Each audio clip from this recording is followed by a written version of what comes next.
13 of Piv's NXT Point of View podcast. My name is Bill Pivots. So I'm going to do a quick recap of last week's NXT episode, the go-home show to TakeOver, and then we're going to get right into TakeOver Chicago. Drew McIntyre defeated Sean Maluta with his single-leg running kick.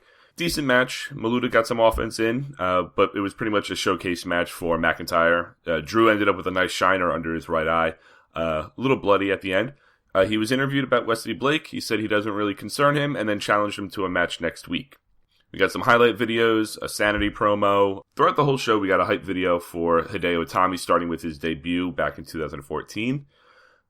We got some highlight videos around the UK Championship Tournament, Hideo hitting the GTS on Tyler Breeze back in 2015. We then got this weird Asuka vignette promo thing. She was riding in a car. Random interviewer was asking her questions. She just kept saying next question and then asked if the interview was over. She then left the car, posed with the fans, and then when she walked away, she kind of just rolled her eyes and then looked pretty much focused. I liked it a lot. It's just showing that she's definitely turning heel. She's putting on a show for the fans and really doesn't care about them as soon as she walks away. The next women's match was Lacey Evans versus Sonya Deville, also known as Daria Baronato. Sonya won with a very badly looking enziguri. Really nothing to care about this match. Both women need more practice before they get on TV again. A third Hideo Itami video played. This one was his return and confrontation with Bobby Roode, which then brought us to our main event, Cassius Ohno versus Andrade Cien Almas. Ohno won with a pump kick, a rolling elbow, and then a spinning forearm. A great match overall, though. Almas is just as good as a lot of these guys that he's losing to, but keyword is that he's losing. Ohno needed this win, though. He was stuck in the mid-card dealing with Sanity and helping Ty Dillinger and all that stuff, but he definitely needs to be in the main event picture. But then the show ended with Bobby Roode and Hideo Itami in their final segment. Roode admits to being hit by the GTS, albeit unprovoked. He then made fun of Hideo's injuries, and when he mentioned Hideo Itami, he actually forgot that he was still employed. Itami came out mad as hell. Regal came out with some security, tried standing in Itami's way, but he ran past him and got to Roode. He hit two security guards with the GTS, and while he was looking at Roode, these security guards need to get paid more if they're going to be taking moves like this. One of the guards grabbed Hideo, which allowed Roode to attack him from behind, but Hideo hit the GTS on Roode as the show closed. Overall, the in-ring stuff was whatever, really nothing important, but the promos and the video segments built up some final hype for NXT TakeOver Chicago. Next week, though, we do have Aleister Black in action and Wesley Blake versus Drew McIntyre. So let's get into it. TakeOver Chicago. It was a very, very good show. There were only 5 matches advertised, but those 5 matches delivered, and the show ended with a lot of questions, not so many answers. First match was Eric Young versus Roderick Strong. Thank God we got the Sanity stuff, minus Nikki Cross, out of the way. I'm very over this group. I think Nikki Cross and Killian Dane will have their own success outside of Sanity. I just wish they would end this group because they're not winning. They're not being this dangerous faction. They're losing matches a lot. And this is what happened here. Roderick Strong came out from the crowd. He actually took out Killian Dane and Alexander Wolf before entering the ring.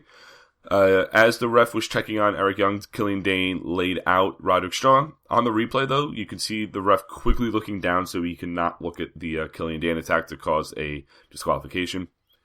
Strong caught Eric Young off the ropes and connected with a dropkick. He then got a near fall after a nice backbreaker. Young hit the wheelbarrow neckbreaker on the outside. Strong hit Young and Dane with heel kicks and then threw Young into Wolf, knocking him off the apron. They were fighting on the ropes at this point. Strong hit a jumping knee, and Young fell onto his group mates. He then hit another jumping knee and released suplex into a double knee backbreaker to get the win. Solid opening match. Sanity didn't get involved too much, which is good because that would have taken away a lot of the stuff that they did in the ring. And when they did get involved, Strong was able to overcome them. Young wasn't in control for too much, which would have slowed the match down a lot if the heel was just wearing him down. Roderick Strong was able to get his comebacks in the nice spot. And after the 2-part video package that aired the last couple of weeks, you knew that Roderick Strong was going to get this win, and he needed it big time. And again, losing here makes Eric Young and Sanity look like mid-card jobbers, and I don't think that's the point of this group, because now who cares about them when they do anything in the ring. Second match, which might be my match of the night, Tyler Bate defending his UK Championship against Pete Dunne. To a surprise to me, at least, Jim Ross was on commentary. He and Nigel McGuinness called this match. At the start of the match, there was a loud bruiserweight chant for Pete Dunne. Dunne was actually very particular with where he attacked Bate with his joint manipulation, bending the wrist back, the elbow, all that stuff. When they were outside of the ring, at the count of 8, Bate decided to roll Dunne back into the ring. Not sure why, because he does retain his championship on a countout. That's the one thing that I didn't get. Dunne landed the X-Plex on the apron. Bate no-sold some boots to the head, and then he hit an exploder suplex of his own. Dunne countered a running shooting star into a triangle choke. Very nice reversal. Bate then lifted him up and then slammed him on the ground. Impressive show of strength there. He then had Dunne up, landed an airplane spin, and he actually was spinning pretty fast, and the crowd was actually cheering for that. Dunne clocked him with a forearm smash and a long near fall after a suplex, sit-out powerbomb combination. We got a fight forever chant. Dunne kicked out of a springboard moonsault and a corkscrew 450. Pete Dunne dodged a dive to the outside and hit the bitter end to win the UK Championship. Like I said, without even seeing the 3 other matches at this point, this was my match of the night and definitely a match of the year contender. Great spots. They didn't make it into a spot fest like the Cruiserweight Classic with dives off the top ropes. They had a wrestling match early on, and then when they needed to, they kicked up the intensity, especially those last couple minutes of the match. I actually would have been okay with either man winning here if Tyler Bate retained, but having the heel Pete Dunne win and putting Tyler Bate in chase mode, that's going to be the better story.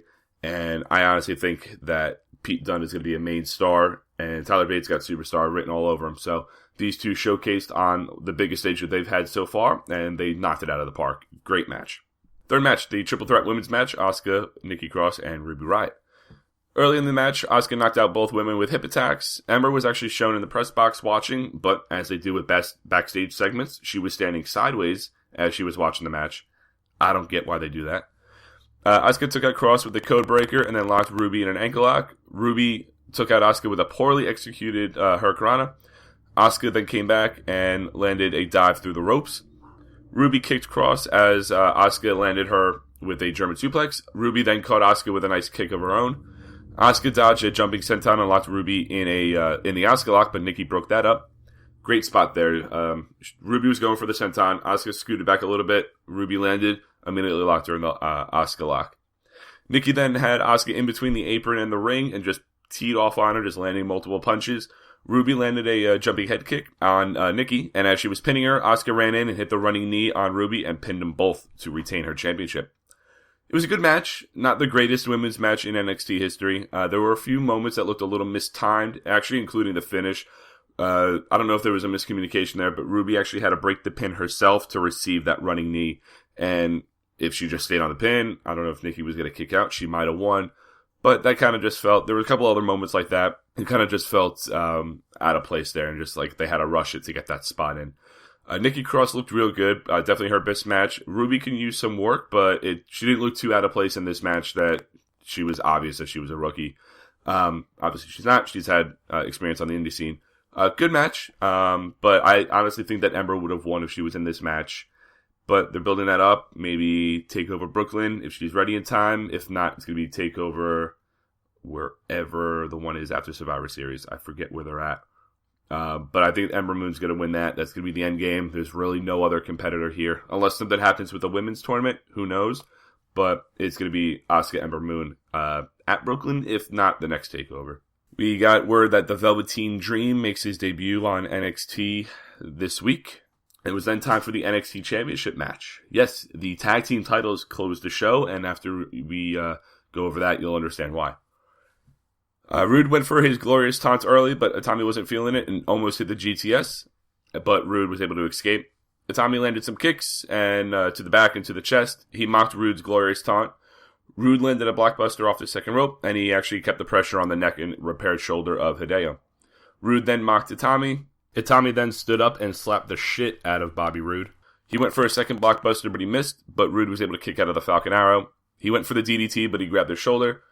He did dodge another GTS attempt too.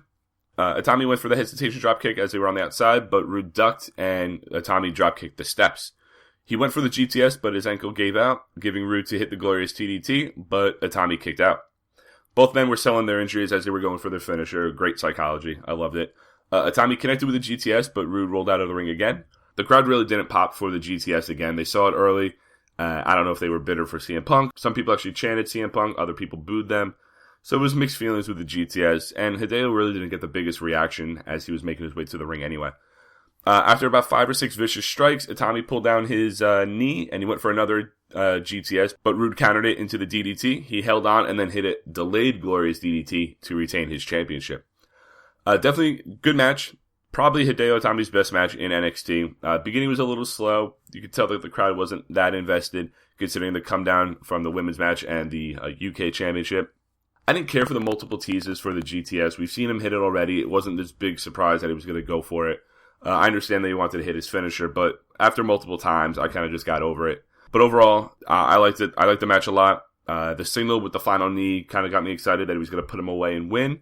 But Roode was able to counter and hit the DDT not once but twice to put him away.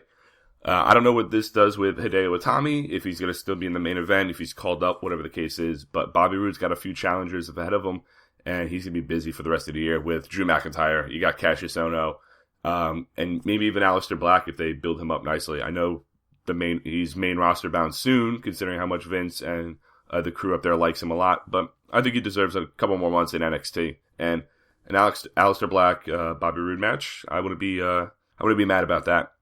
Before the main event, we saw Kevin Owens and my fantasy baseball hero Eric Thames sitting together, and then also Pat Patterson, Cassius Ohno, and Sami Zayn were also sitting at ringside. And it was time for the main event. Authors of Pain defending their tag team championship against DIY in a ladder match. The champs were out first. After they took out AOP, DIY went for some big ladders at the top of the ramp. Gargano dove through the ladder and between the ropes and landed on the Authors of Pain. Rezar, I think, caught Gargano in the corner and then just dropped him on his partner. Akam was holding the ladder upright and Ciampa ran up it and trying to reach for the titles, but he shook him off and took him out. It was a pretty cool spot. Definitely an innovative way to use the ladders there. They went for the power bombs on the outside, but DIY escaped. AOP were landing on 2 of the ladders that were between the ring and the apron, or ring and the railing. And DIY climbed the middle ladder and then dove onto them, Hardy Boys-esque. Later on, all 4 men were on the ladders. It ended up with Gargano alone on a ladder before Paul Ellering came in and grabbed him. Gargano then super kicked Ellering, which no one saw coming, and the crowd popped huge for that. The Authors of Pain worked over Ciampa again. They were going for an uppercut with a ladder. Gargano pushed him out of the way, and then he received the uppercut. I don't think he even blocked it. His head snapped back. Sick spot. Ciampa tossed Rezar from the ladder onto another one, snapping in half. Akam climbed, but Gargano somehow was still moving. Akam had a ladder on his head, and DIY connected with their finisher. DIY had their hands on the titles. They were climbing up a ladder. AOP kicked the ladder out from underneath them, grabbed them in the powerbomb spot, and then they hit the Super Collider before climbing up and retaining their championship.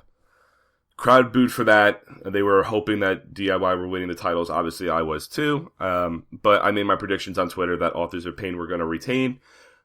After the match, we saw DIY sitting in the ring. They had that defeated look on their face that we've seen time and again.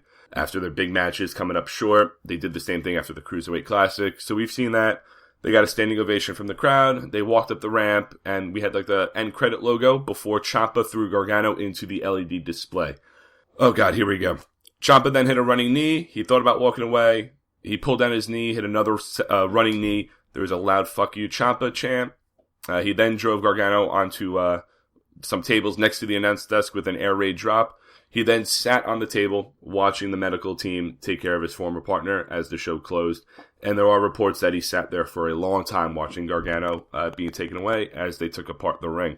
There was a loud asshole chant directed towards Ciampa as the show closed as well. So we have the Ciampa heel turn that a lot of people were expecting last year when they lost the tag titles. It was a slow burn. I liked it a lot, and it's going to be huge. It's going to be a huge feud this summer. As for the match, the finish, a little underwhelming, considering AOP won, but considering what they had planned, it made sense. Great ladder match, though. I did expect DIY to take a majority of the bumps, but Authors of Pain definitely held their own with this one. They've improved greatly, and when they have a good team to work with, they step up, and it was a great match between these two. Granted, it wasn't to the level of DIY Revival, but I can't complain here. I was impressed with all 4 men. The dual dives, the ladder uppercut, the toss from the ladder, it was all great stuff. More than what I thought they were going to do, to be honest. And DIY did everything they could to win, but they didn't, which led to Psycho Killer Ciampa coming out. He's going to go full-on heel. He turned on him, obviously. We've been expecting it. We saw them do this stuff, like I mentioned, after the Cruiserweight match and after they lost the tag titles. I wish they were able to go to the main roster as a team, but we know Johnny Gargano, Tommaso Ciampa is going to be the feud of the year, and when they face off at TakeOver Brooklyn, it's going to be the match of the night and possibly another match of the year candidate for these two. I'm hoping I can go. I've been to the last 2 TakeOver Brooklyn shows. I might switch it up and go to SummerSlam, but depending how the card shakes out, I might have to go to this one as well. Despite only being 5 matches, it was another solid TakeOver special. Strong Young was actually a really good match. Pete Dunne and Tyler Bate match of the night. The women's match and the main title matches were good, nothing spectacular, and the ladder match was my second favorite match of the night, and you know how I feel about the heel turn. I love it. It's going to be great to see the promos. The only bad thing about the heel turn is that we do lose another team in the tag team division in NXT. Now we just got Authors of Pain, Heavy Machinery, and Sabatelli and Riddick Moss. So unless there's something else coming, and maybe Sanity, they're in there too. So unless something else is coming, it's going to be a little light on the tag team division, which NXT doesn't need right now, but in building 2 big stars, Ciampa might be the biggest heel on NXT right now, and Gargano just became the biggest babyface. So it definitely was worth it, I think. As for next week, we know that we're going to get Wesley Blake and Drew McIntyre and Aleister Black are going to be in action. We get the debut of the Velveteen Dream. There's also going to be a lot of video packages mixed in, recapping the stuff. There may be some backstage interviews. So if you're not keen on that stuff, I would skip next week's episode of NXT. The week after is where things are going to start picking up with the fallout from TakeOver Chicago. We might get a promo, an in-ring promo at least, from Ciampa, maybe something from Gargano, Roode, Itami, all the big stars. But next week's going to be a little light on the main guys. Thanks for tuning in to episode 113 of Piv's NXT Point of View podcast. I'll be back with episode 114 later this week. Check me out on Twitter at bpiv_sports. Like, comment, subscribe, all that fun stuff on YouTube. Peace.